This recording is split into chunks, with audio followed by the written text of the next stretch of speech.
أعوذ بالله من الشيطان الرجيم. بسم الله الرحمن الرحيم. إن علينا للهدى وإن لنا للآخرة والأولى فأنذرتكم نارا تلظى لا يصلاها إلا الأشقى الذي كذب وتولى وسيجنبها الأتقى الذي يؤتي ماله يتزكى وما لأحد عنده من نعمة تجزى إلا ابتغاء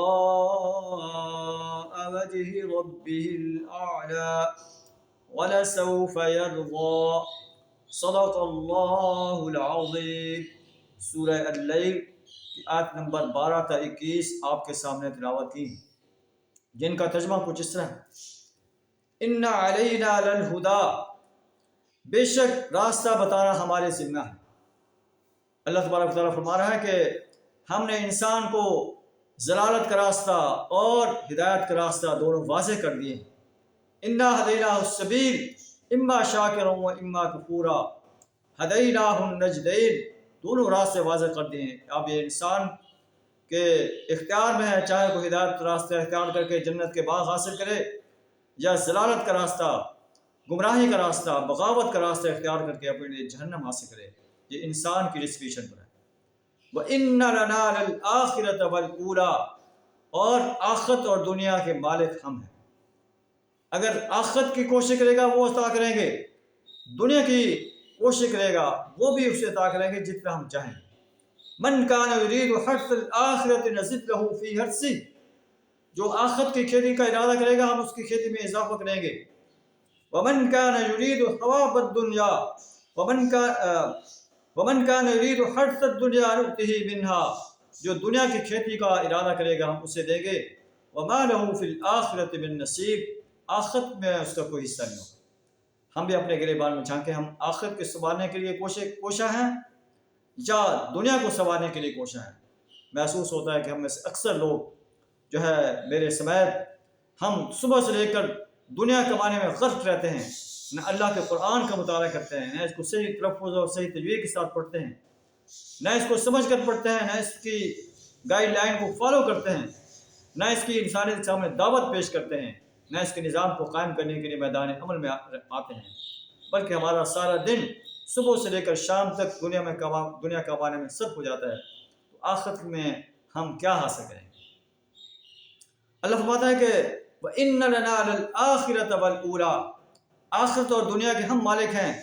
دنیا میں انسان جتنا بھی سرکش اور باغی بن جائے ہماری گرفت سے نہیں بچ سکتا، ہماری زمین پر چل رہا ہے، ہم جب چاہیں اسے اپنی گرفت میں لے لیں۔ فَأَنذَرْتُكُمْ نَارًا تَلَظَّىٰ، میں نے تمہیں آگ سے ڈرا دیا ہے، بھڑکتی ہوئی آگ سے خبردار کر دیا ہے۔ لا يصلاها الا الاشقى، اس میں بدبخت انسان ہی جائے گا، وہ انسان الذي كذب وتولى، جس نے اللہ کی آیات کی تکذیب کی، منہ پھیر لیا۔ وسيجنبها الاتقى، اس سے وہ انسان جو ہے دور رکھا جائے گا جو پرہیزگار انسان ہے، جس نے اپنے نفس کو پاکیزہ رکھا۔ الذي يؤتي ماله يتزكى، جو اپنا مال اللہ کے راستے میں اللہ کے دین کو غالب کرنے کے لیے اس لیے دیتا ہے تاکہ وہ اس کا تزکیہ ہو جائے، اس کا مال پاک ہو جائے، اس کے عقائد پاک ہو جائیں، اس کا کردار پاک ہو جائے، اس کا اخلاق پاک ہو جائے۔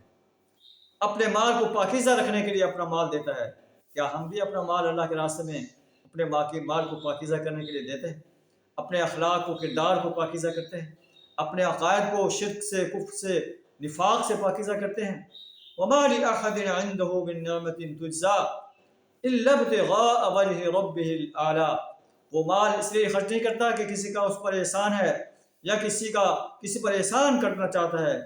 إلا ابتغاء وجه ربه الأعلى، خالصتاً اللہ کی رضا کے لیے اپنا مال خرچ کرتا ہے۔ وَلَسَوْفَ يَرْضَىٰ، ان قریب اللہ اسے اتنا عطا فرمائے گا کہ وہ راضی ہو جائے گا۔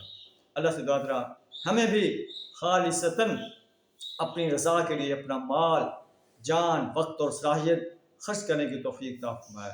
وآخر دعوانا الحمد للہ رب العالمین۔